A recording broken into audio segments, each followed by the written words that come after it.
Join us for the Criterion Institute Podcast as Joy Anderson, a global thought leader in business and social change, leads us through a series of discussions, interviews, frameworks, rants, and reframes that will help you better understand how to use finance as a tool for transformative systems change.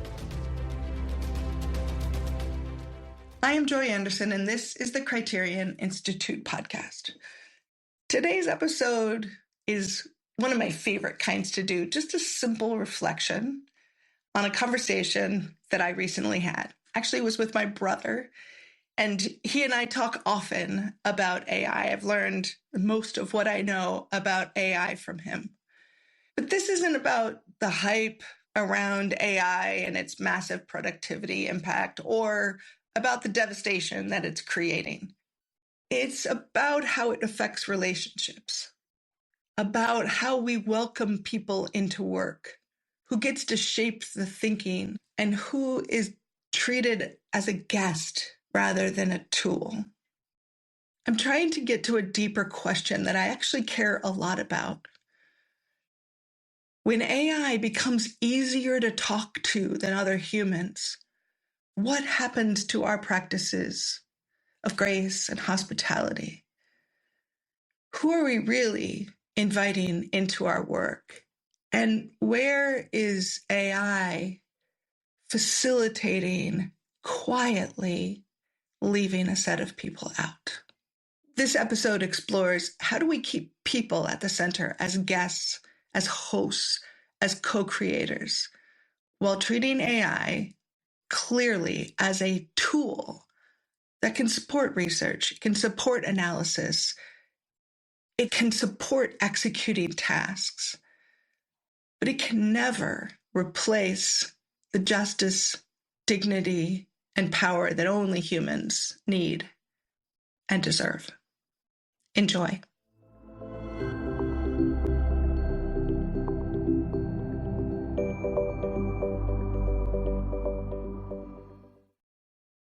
I've been in a running conversation with my brother, Joel Anderson, about how to use AI well at work for a few years now. Joel is an extraordinary, kind, generous person who's a philosopher, and he's always working to build new ways of collaborating with students, with other professors, with a broader field, particularly at the intersection of ethics and technology. And he's been using AI to try to support that collaboration. So one of the metaphors that he brought up in a recent conversation is, imagine you walk into your office and there are 5 incredibly capable research assistants sitting there, ready to help you think, draft, analyze. His point is generous. Stop trying to do everything yourself. Learn to delegate and collaborate, even if that team is a set of AI agents. Use that mindset to get other colleagues more involved in their work, to think like a team, not solo operators. And I understand what he's reaching for. Academia, like other sectors, is full of people who've never been taught to delegate, never trained in collaboration, and have no clear mental model for shared work. Thinking of AI as research assistants is his way of shaking people out of that isolation. But as we talked, I realized something important. When we humanize AI, we risk doing the opposite of what Joel intended here. We can easily end up talking more to machines and less to people. So that brought me back to Criterion's values of grace, hospitality, and the power of invitation, because in this context, well, let's face it, kind of always, they matter a lot. So the first thing is really thinking about grace and hospitality, not as metaphors, but as operating principles. Grace is the patience we extend to people as they learn, stumble, grow into their roles, or figure out what they want to be doing and fail multiple times along the way. Hospitality is the way we make space for someone's story, their power, their limits, their fear, their brilliance. An invitation is saying, you're not here to help me do my job. You're being invited into our work, and you get to own a piece of it. You get to have your own power in it. That's how I want to bring team members into Criterion's work. That's how I want to convene partners and allies across all of our work. You extend that kind of grace and hospitality because people are human. They have histories, trauma, hope, responsibilities. They need time, context, shared power. AI does not. So here's the problem I'm seeing. Many of us are discovering it's simply easier to talk to a chatbot than to other people. Imagine someone in your organization who has to digest complex meetings, turn them into analysis, strategy memos, or outward communications, coordinate with others whose perspectives should shape that work. With AI at their fingertips, they can throw a transcript or a document into a model. They can ask for summary, themes, next step ideas, get a draft in minutes. In this context, there's no scheduling, no interpersonal tension, no negotiation. The machine never gets tired, never pushes back, never needs care. And over time, without anyone deciding this consciously, three things can happen. One, they go to AI first and others second, or not at all. Why convene colleagues or allies to think with you if the model can give you three workable options in 90 seconds? Work becomes more solitary. What looks like efficiency is actually a withdrawal from collaboration. Grace and hospitality are reallocated. More emotional energy goes into managing the frustration with the tool than into inviting human beings into the process. The number of times that I've looked up after an hour of cutting and pasting and editing and writing and re-editing back and forth the results of some AI agent before I realized I've lost sight of what the conversation was about to start with. On the surface, the outputs of this process can look great. The memo is on time. The slide deck is sharp. The public-facing content just keeps flowing. But underneath, something important is eroding. Our willingness to invite people into thinking and decision-making, especially when it's slower, messier, and more political than just querying a model. So this is where Joel's metaphor gets interesting. He talks about AI as research assistants, as a way to help isolated academics imagine collaboration at all, to picture themselves leading a team, to practice describing work in ways other minds could pick up. But in organizations, we already have people. We already have people on our team whose work is to be part of that thinking, who lead with lived experience, who meet up with colleagues across regions, who encounter partners out in the field, team members whose job it is to make sense of what's emerging. And if we're not careful, we can quietly replace the harder work of calling three people to talk through a pattern we're seeing, the work of sitting in the discomfort of disagreement, of inviting someone more junior to analyze together a complex situation, with the easier work of, I'll just ask the AI agent, is faster and less emotional.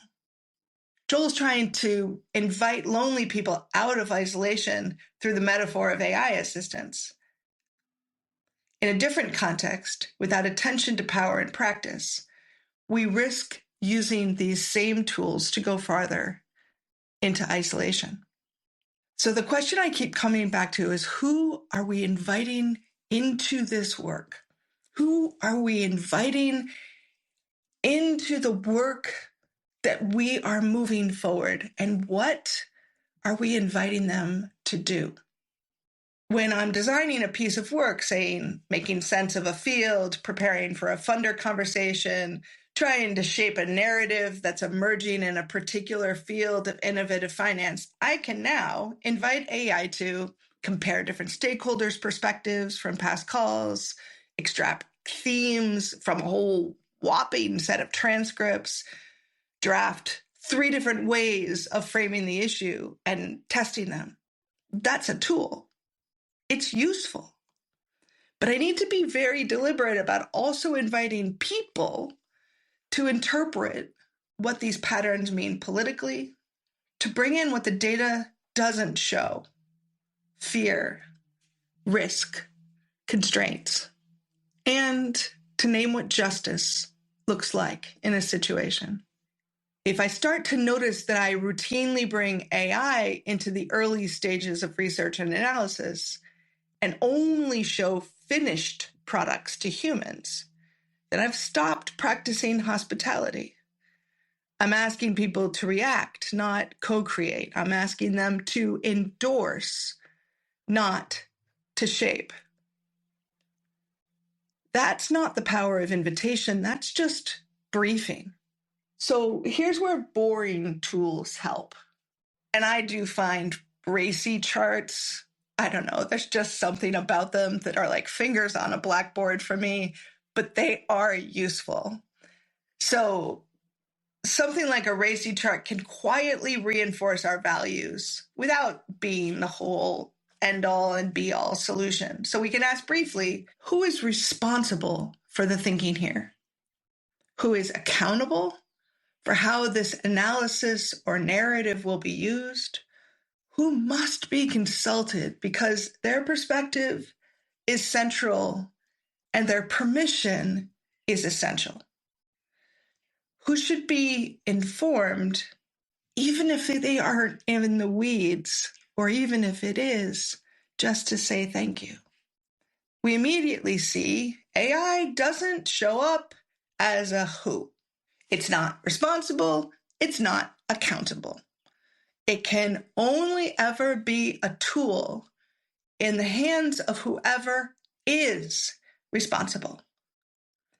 The people who should be consulted, partners out there on the front lines, colleagues carrying different lenses, communities, don't disappear just because AI is fast and available. The values of grace, hospitality, and invitation say, make sure all these people are still getting invited in, not just to bless what AI has helped you produce, but to shape what you ask, what you notice, and what you think is possible. So in the end, the question isn't, is AI helpful? I'm actually a big fan. I think it obviously is. Lots of downsides, but overall, in the ability to move work forward, it is helpful. The questions that matter are, am I talking to AI more than the people whose wisdom and stake should help shape this work?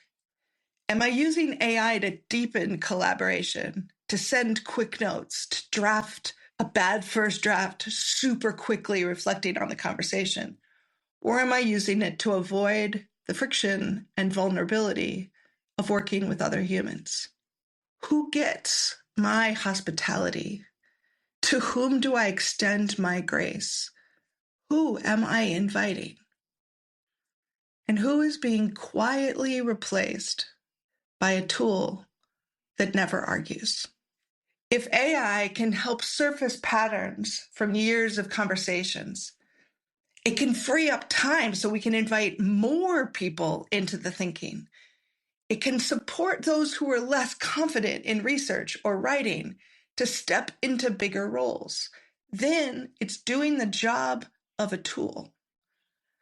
But the center of the work, the negotiations, the invitations, the acts of grace that let humans show up as full agents in the system, that center must stay human. Because AI doesn't need community. It doesn't need dignity. It does not need justice. But we do.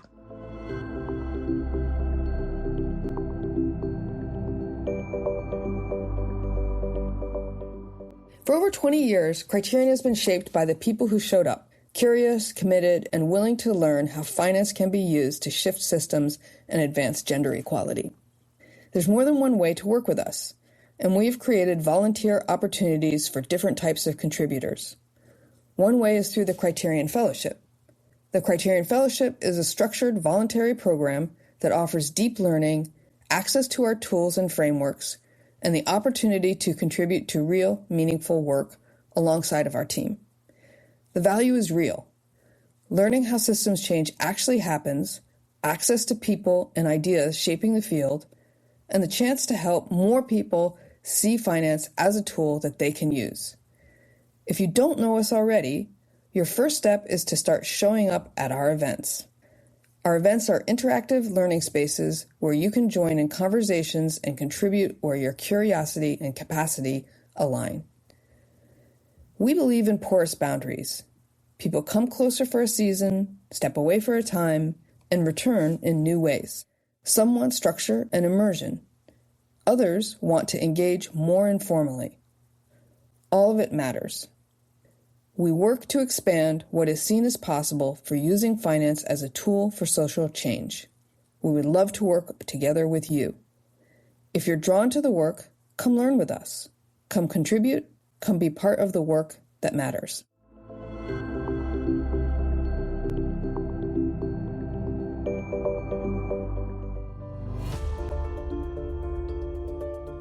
To learn more about our work, visit us at criterioninstitute.org. And if you're enjoying this podcast, please leave us a review on Apple Podcasts or Spotify. Your reviews help our podcast reach a wider audience. Thanks for listening.